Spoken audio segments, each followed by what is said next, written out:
Ciao ragazzi. Guido, ciao. Ciao Nicola. Ciao Luca, buongiorno. How are you? Good, all good. Good. Thank you for joining us. Oh, thank you for inviting us.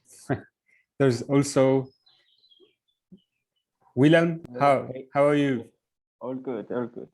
Great. I hope it works here. There's also the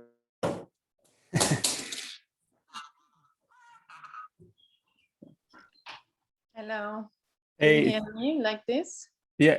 Ciao Therese, we hear you loud and clear. Yes, I'm really just here for in case. And if I have to take it over, it would be more like my reading. Okay. But I will do my best and I hope that it will work. It will help.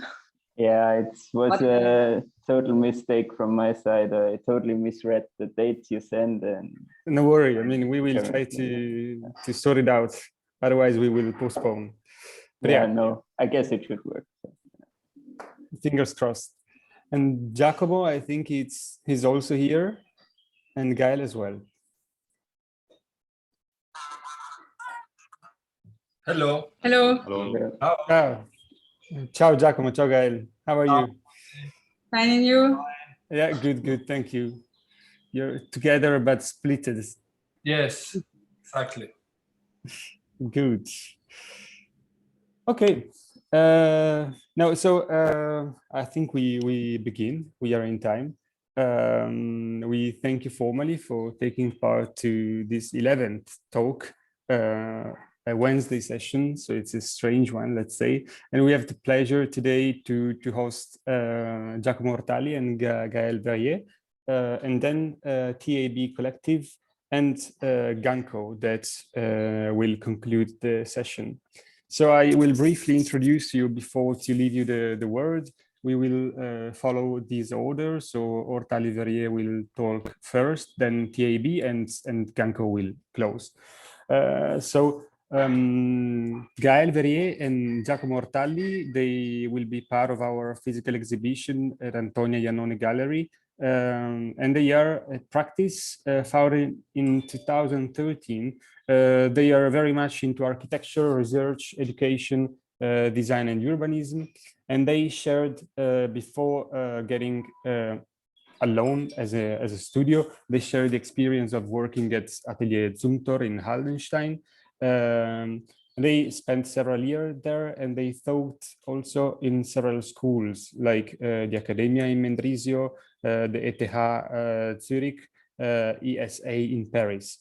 They are both currently teaching at the Accademia in Mendrisio and Politecnico in Milano.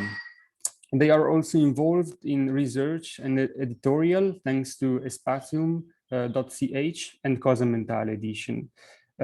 We strongly recommend you to check their personal profile description, which is based on coffee strength, relaxation, clicks per minute, and tennis table status, which I'm sure that they improved very much thanks to a concrete tennis table in Mendrisio, together with Quintus Miller, I guess, who is the champion of the school.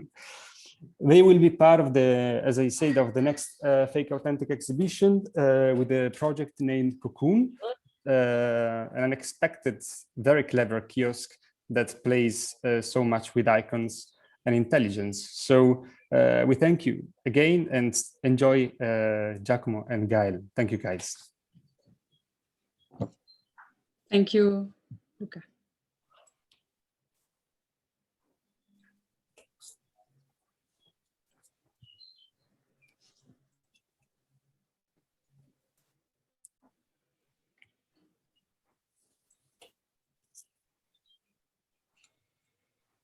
Okay, thank you for the invitation, Luca, and for the nice words. We're not so used to think with these words you gave, so it was interesting to tackle them. And we have approached these words as parts of a glossary, maybe. Perhaps they're not related one to each other, but more related to nice things or things that we like. Fake. Les deux plateaux, commonly known as Colonne de Buren, is a work of art constructed in 1986 by Daniel Buren in the courtyard of the Palais Royal in Paris. The work, which occupies the courtyard, consists of a grid of truncated columns with white and black stripes. They look at first like giant licorice candies or the remains of a stripped Greek temple. The installation is made of Carrara and Pyrrhon marble, which are considered the noblest materials in sculpture, used, for example, by Michelangelo or by Rodin, and are a reference to ancient statuary. They form a kind of ancient monument to modernity. Columns are fake columns. They are objects in the space, art. It looks also like a fake ruin, as the columns are introduced into this space in a dynamic way with free heights, where the audience acts like children climbing columns. In the end, it's a major public space in the city of Paris, real, unique, and also iconic. Authentic. The picture of by Alain Binet of the transformation of the areas around the Acropolis and Philopapos Hill in Athens. It's a work done by Dimitri Pikionis in the late 50s. What is authentic is the gesture it did. So the Acropolis was a fixed idea for Pikionis. During all of his life, he had written about it and drawn the landscape before receiving this commission. The purpose of the project was never specified. The project itself was described mostly in terms of general principles or intentions in letters he wrote to politicians. So Pikionis explained that what was commonly designated as architectural supervision would have been a totally inadequate term for this project, and the architect himself should have carried out the work directly with the hands of the craftsman. Also, plans and instructions were not sufficient.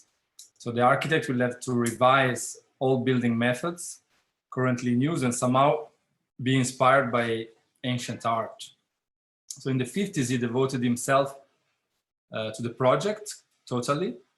For several months, he would go to the site early in the morning and work on the paving of the roads with his workmen and his assistants, staying all day under the blazing sun of Attica, and returning home at sunset.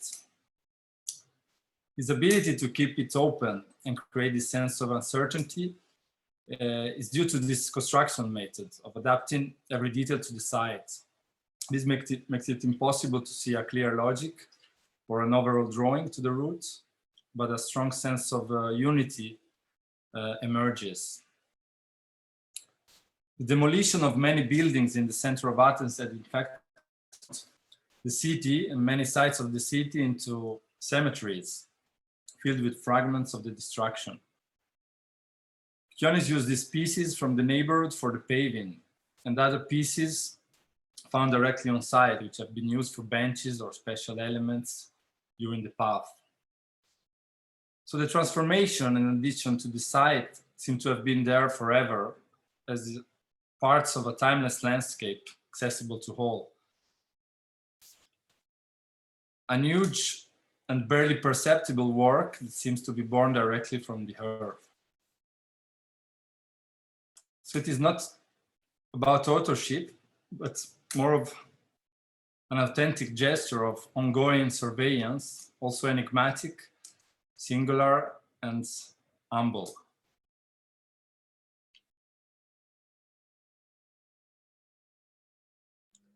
Ironic. Carmeval's entrance.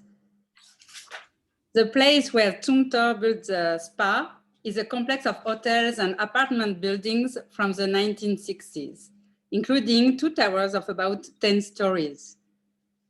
It's a classic hotel complex a bit vintage, but basically friendly for its naive face in progress. The entrance of the bath is located just below the hotel. From the entrance, a corridor leads to the changing room and showers. The building is designed in such a way that you don't necessarily notice it from outside. This illuminated sign doesn't fit in at all with the bath. It's surprising and maybe ironic. The blue neon sign over the entrance is very David Lynch or Mario Merz works. Also, at the entrance, all mobile devices and cameras are banned.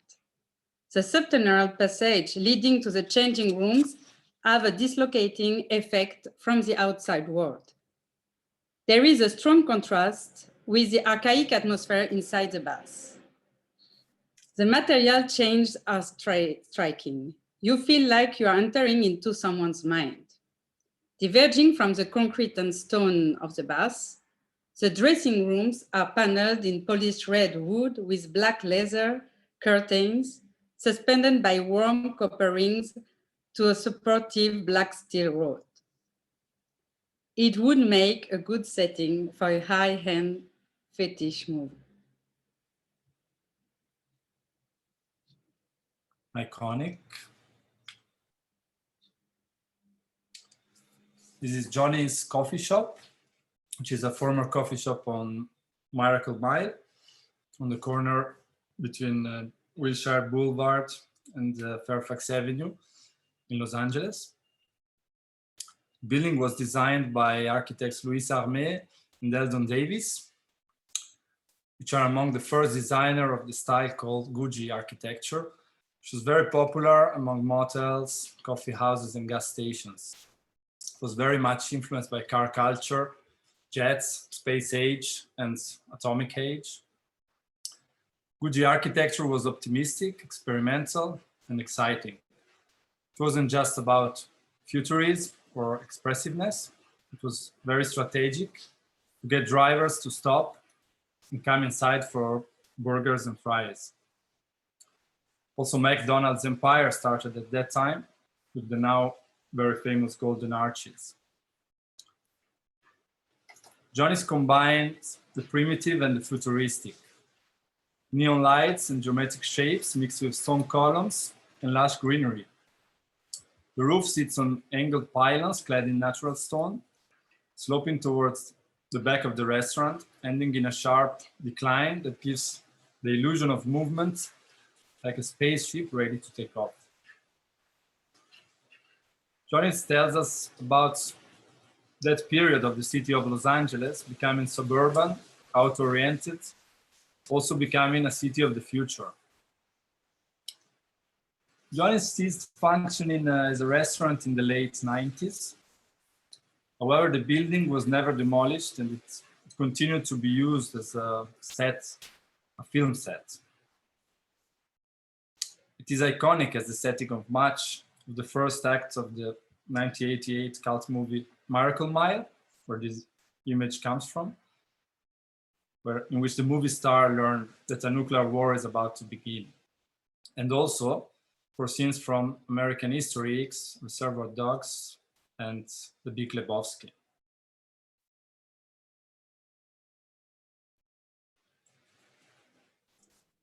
Fake iconic or authentic iconic, ironic, authentic iconic or authentic ironic.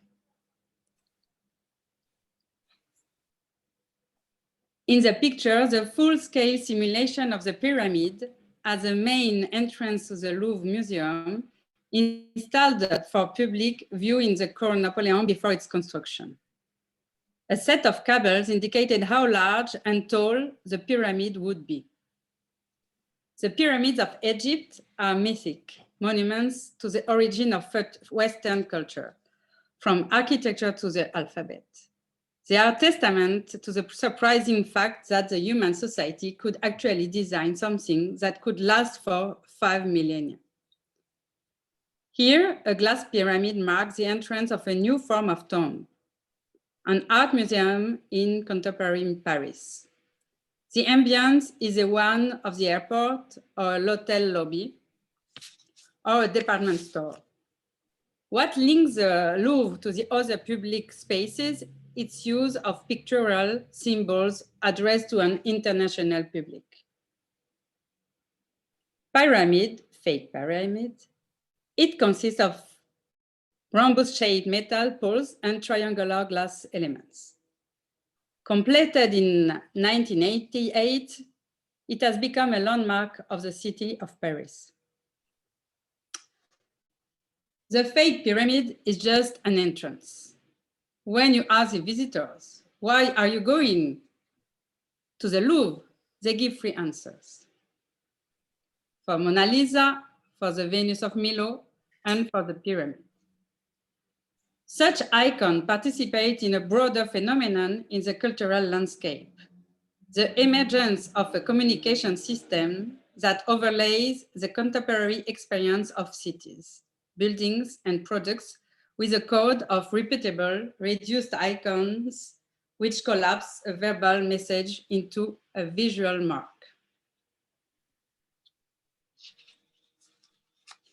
Cocoon, our fake, iconic, ironic. Sorry. So cocoon is a structure to be in the city while being protected, like a shared comfort zone to be used to an essential extent. For one or two people to be alone or accompanied. In a figurative way, it is an intimate refuge of the individual, the shell containing everything that forms our world. The smallest amount of space is used. There is a baby changing table, a reading bench, a book box, a rain-protected nursing bench, a comfort bubble, a hot and cold drinks dispenser, a notice board, a water fountain, a children's gardening box. Cocoon is absolutely neutral. It doesn't impose its aesthetic because it's an essential structure. It's designed for the appropriation of citizens. It can be adapted and transformed according to the needs and fantasies of the users, becoming as more as invisible as the user is more invasive. Cocoon emphasizes the playful and sensory aspects and seeks a balance between design and ornament. Thank you. Thank you. Thank you very much, guys. It was a pleasure to have you. I think it was, I mean, I loved very much the second image you brought on the table. So the Piccionis, Hélène Binet, and the temple. What is more authentic between the three of them? So it was a question in the question, let's say. And I also like very much, I refer, when I saw the neon of the Vals, the thermal bath of Vals, I thought it was brilliant because as well, I thought I'm in Genova now, and I thought that the story of the buildings in Genova, where we have these very solid and massive buildings, and then cheap neon light strings for the signal of the shop. Since I mean, Genovese people are very well known to be not that capable to spend money, and so the cheapest way to do it, it's neon. And that's the irony in contrast to the solid, massive, beautiful buildings they have in the city. So just, I mean, I'm randomly saying things, but thanks a million for your contribution. It was smart and clear. Thank you. And we now jump to TAB Collective. Hopefully the connection will be stable. These guys, they are a working group based in Vienna, in Austria. And they are focused very much on social and cultural topics in connection to architecture, urbanity, and design. The collective contributors are Philipp Jans, Therese Leich, Charles Rauch, and Wilhelm Schröbel. They are now also involved in teaching in UT Vienna. And we invited them to take part to this Fake Authentic Life of the Other series, since we felt a certain degree of irony always framed by a kind of avant-gardistic vision. Nevertheless, we appreciate very much the approach to communication and the strength of their drawings and images. So we thank you guys formally, and we leave you the word. Right. Yeah. Thank you for inviting us. I guess while I created the presentation and while we talked about it, it felt very obvious that we fit perfectly in the topic. Also, today is a bit of a fake office here, but it's very authentic as our laptop has become our office that moves around with us anyway. Yeah, and we use a lot of words, and I guess we use a lot of fake stuff in our work too. But that also creates like the authenticity and is always reflected to something real. Sorry. So yeah, we are usually 4 people. I think 2 of them are here. I don't know if Charlie joined also. I took over the presentation, so that's why I'm mainly gonna talk, and if the connection is lost, someone else hopefully will jump in. Yeah, so for the fake part, I chose an image that reflects both things, like the fact and the fake, or the authentic and the fake, because I think these days it's very hard to distinguish between the 2 of them, especially in the last year through the coronavirus, like this upcoming conspiracy theories in the past years with Trump and his tweets, populism using like some words or some phrases that reflect reality, but then create something out of it that makes the masses believe what is true or what is not true. And that's basically what our work also focuses on, like using phrases, using words, using certain topics that are the reality, but then somehow become something else, if it's a fake or if it's like a reflection or a vision of the future that's for the viewer to guess or to reflect on. So that's why also the second image for the authentic one is just the image flipped around, because I think all the news, all the stuff we saw in the recent past and also like in the present is like becoming really mixed up, like it's somehow shifting over, like for example, when Trump posts something, he himself thinks it's a fact, but it's often made totally out of something that he wants it to be, and then it becomes a reality. And then he also implements all the time that, for example, everything news says is totally fake about him. So it's like this interchangeability of the fact and the fake, so to say, or the authentic and the fake. And that's very interesting for us. I think that's why I chose this similar, or the same image just mirrored around. Yeah, that's also what we focus a lot on, is like what politicians say, what people say, and what comes out of it and how people react to it. And these days, I think it's become more and more unclear for everybody what's the reality and what's not, or what's fake, so to say. And yeah, so much about that. The same for the iconic. That's why we have a big issue talking about the iconic in a way, because it's always like implementing that you worship something, and that's, in our sense, very dangerous. If you believe in someone or something that much that it can become reality, or that it can somehow affect your life and the way we live as a society. I chose this image from the film 1984, this still from the film 1984, just as a placeholder for what I can somehow see as iconic. It's like all these writers, thinkers, artists, etc. from the past that somehow reflected what certain habits of our society can evolve to. And they showed us like what's the worst that can happen. And so, yeah, in 1984 made a perfect reflection of what we live in right now, kind of, or not kind of, what we live in right now. So this is only a placeholder, and it's not the only one, the only iconic thing I want to focus on. I think it's a lot of books, a lot of films, etc., that make us aware of what we should change, what we could change, yeah, and projecting it to an future, or like an uncertain future.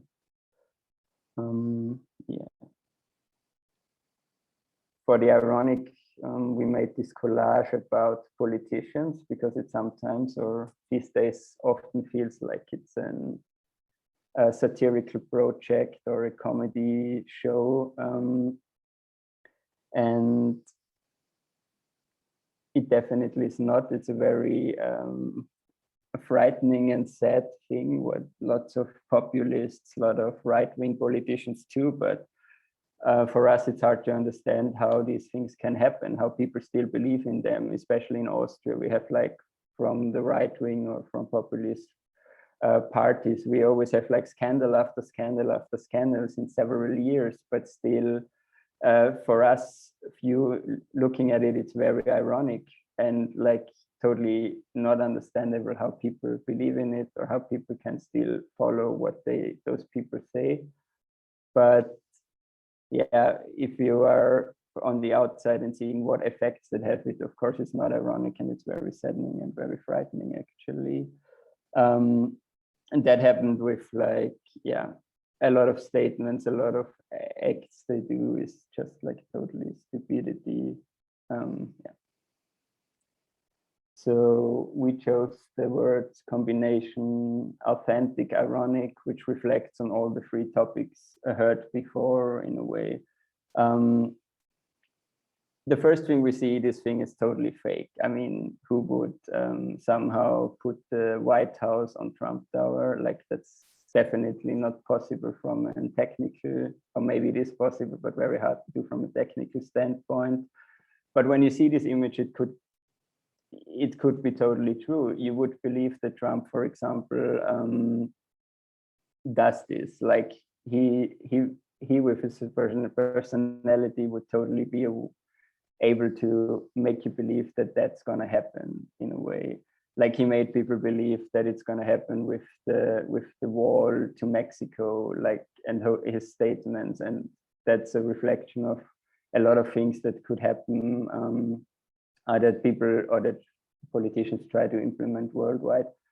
But that's how it becomes authentic in a way. Like this makes, you need to make people believe that it's true, and that's what's happening in the recent times quite often, that people just believe because someone says something or someone does something, it becomes true.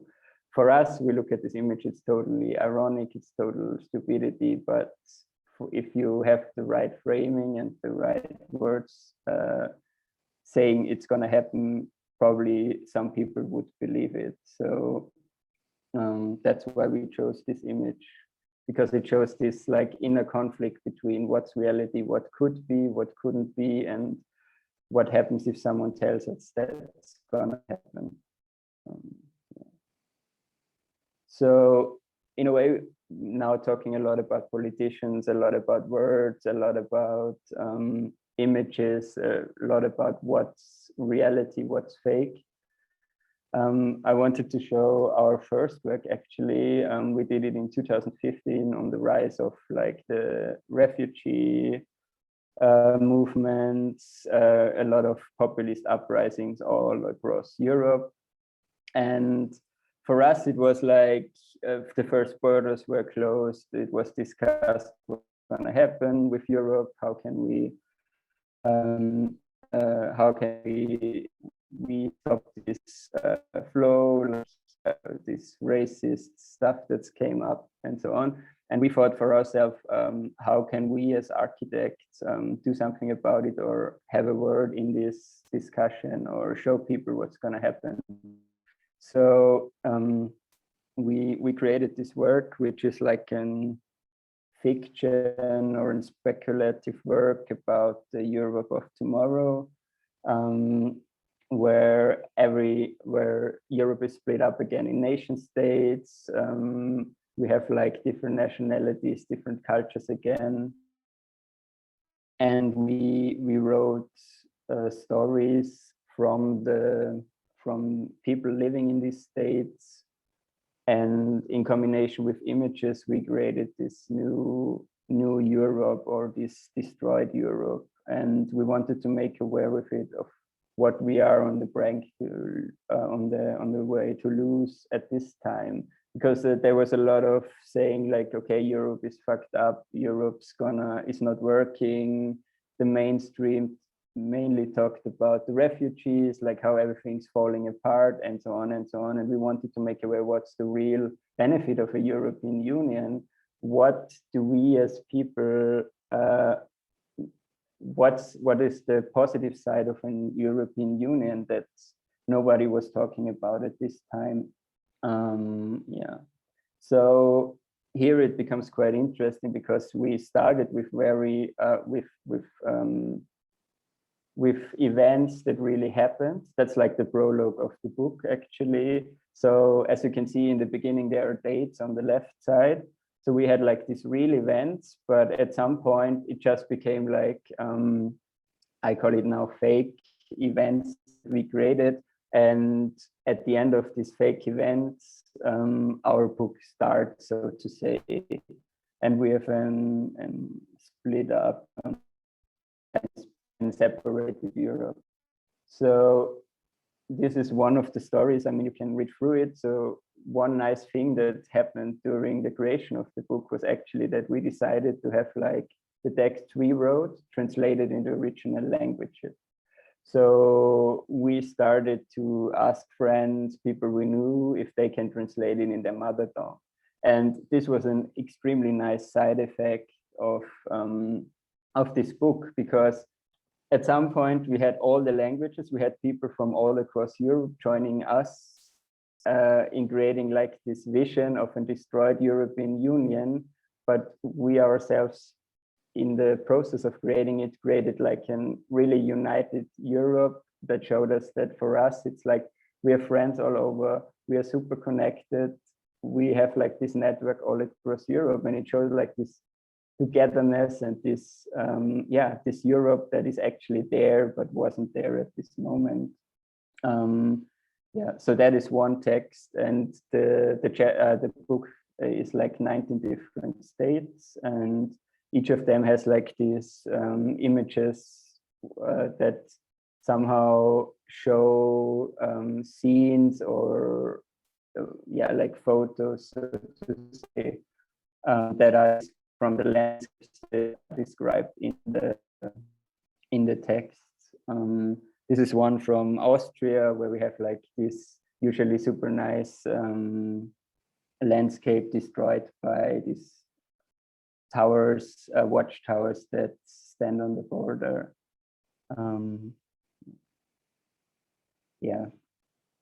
So what we tried to do with the images is create like this really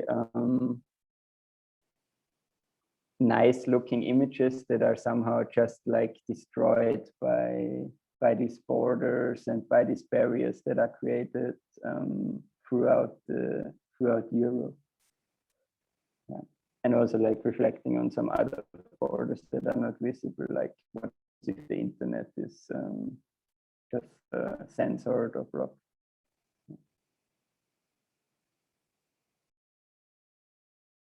Yeah, I hope I didn't take too long, and I didn't, I hope everything was clear. Thank you again. And thank you, William. It was more than clear, and so sharp and so positive also. And I think there's a certain poetic through what you said, and I'm so much looking forward to understand more about this book, which looks terrific. And it came to me this sentence by Francis Alice, this Belgian artist, who said, sometimes doing something political can become poetical, and sometimes doing something poetical can become political. In your case, I think it's there, and I mean, thank you for that. We appreciate very much your intervention, and as well we appreciate very much I mean, this ironic collection of monsters in which we recognized our sunglasses senior from Italy and all these others. I would add also, you said we should change what we could change, and I would add we must change what we should change. And so thanks again. And it was a pleasure, really. Thank you. So I just want to say goodbye. I have to leave the session. I cannot stay to the end, but it's really interesting. I would love to stay to the end because for me, especially the word authentic is at the moment a really sensitive word, and I would love to hear more about this because I'm doing a teacher training in movement, and we're right now really dealing and researching in authentic movement.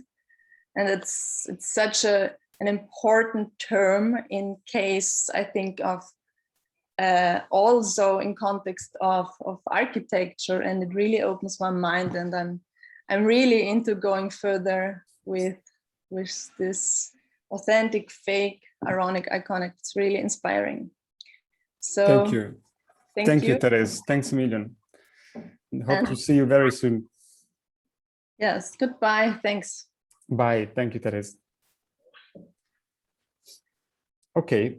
Now we conclude the morning. So last but not least, we have a GANKO office from Italy. So we formally thanks Nicola Munaretto and Guido Tesio to be with us today. It's incredible, Guido, finally you have a face and I have a face for you. We cross each other with several mails and telephone calls and such, and finally it's lovely to see you guys. Thanks, Luca. Thank you. So I briefly introduced you. This is an office from Milano.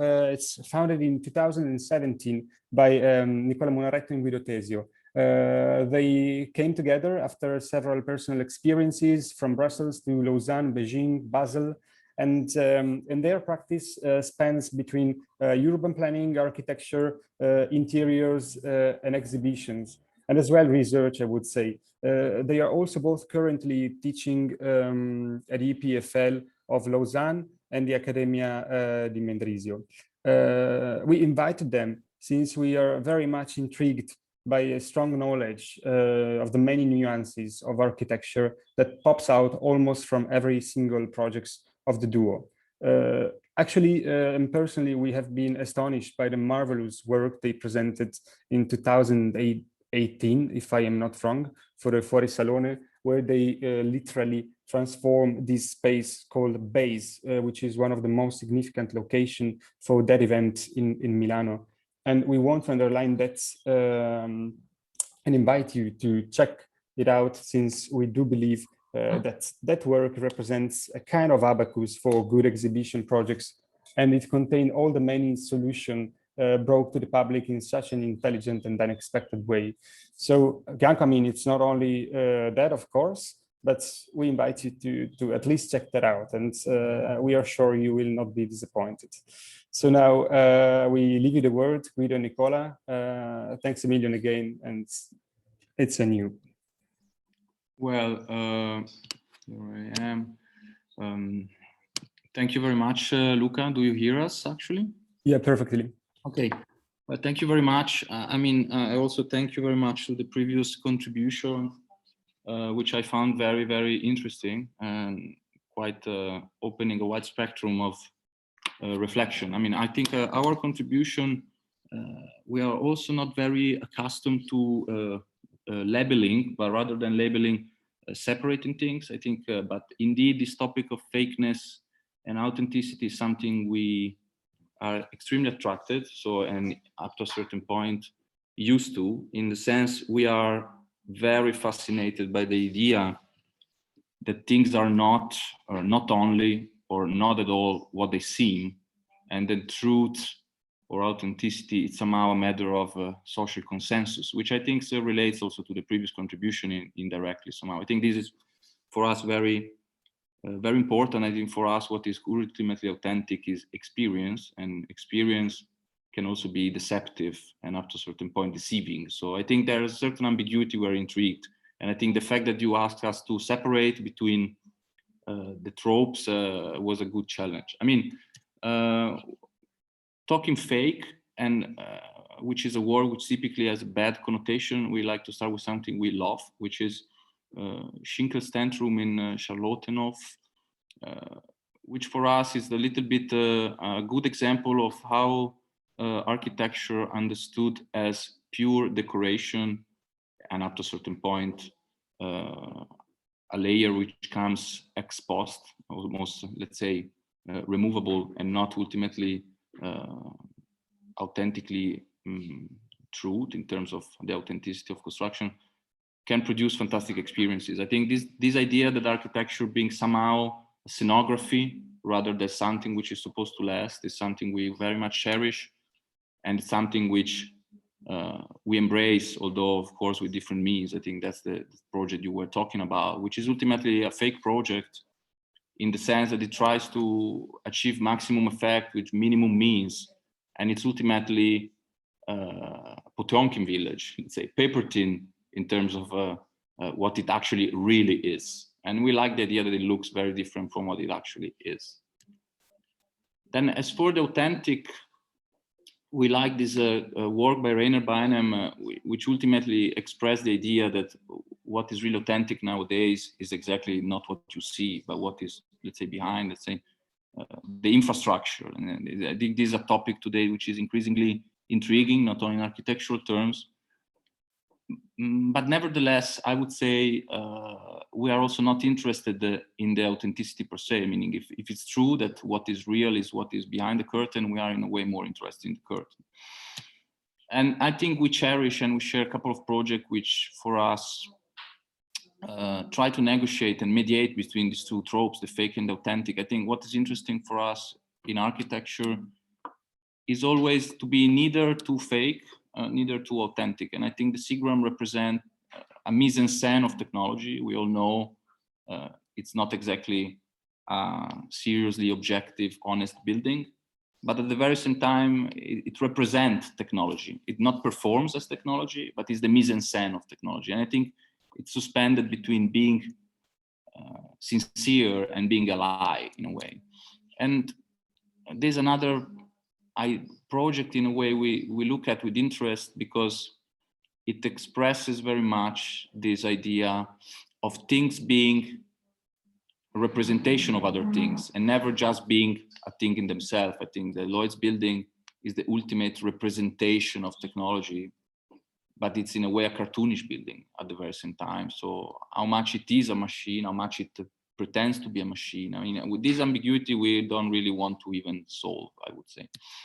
Now, as for the irony, I think here we show a collage by Online, which in a way, I would say is fantastic, but we don't like, let's say, because it's a sort of very explicitly ironic, and the explicitness of it kills the interest after a while. I mean, in a way, it's this Dada idea. Irony comes from displacement, let's say, from a distortion of context, putting things out of their usual place. I mean, it's sort of irony exhausts itself very, very fast. In a way, it doesn't have much to say, but its own irony, I would say.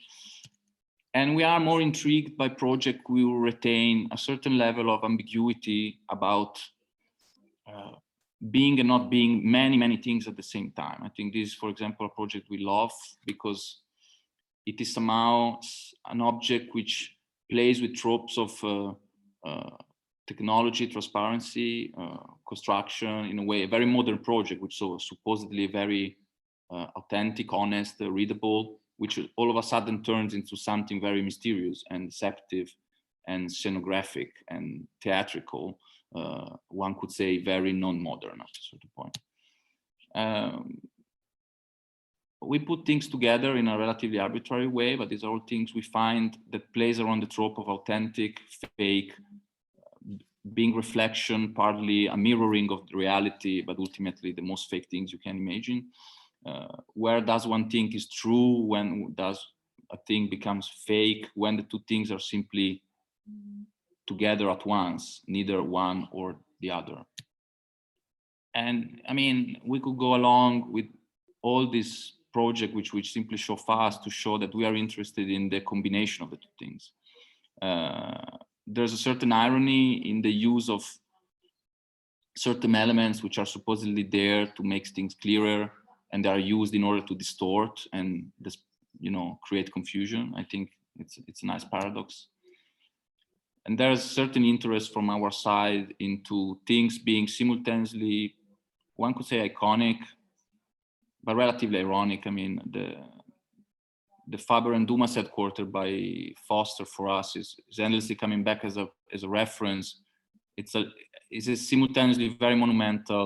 The reflection of this little, relatively suburban context is quite ironic at the same time. You wonder how much you should take this project seriously or not. And here again, work of art by Gerhard Richter, which we think embodies this collapsing on one thing of fakeness and authenticity. I mean, there is a certain game at place between reflection and distortion, between the sharpness of technology and the illusion character, almost theatrical, of the installation. And again, another work which we like a lot. And I think for us, these references embodies the collapse of all the tropes we're discussing here, meaning the authentic, the fake, the iconic, and the ironic. I don't think they can easily stand for neither or another of these tropes, but are simultaneously multi-layered one on top of each other, a little bit like this work by Richter. And here we close with just a few images of a work of us, which has been recently completed, which we think somehow try to embrace these aspects. And it's somehow trying to play with abstraction, rationality, but at the very same time, with a certain idea of fakeness and deception and reflection and distortion. And I would say the collapse of these two tropes of what you see and what really things are, it's ultimately the core of our interest. And I would say we see ourselves as a sort of research-based commercial office, which I think already explain a little bit the duality of things.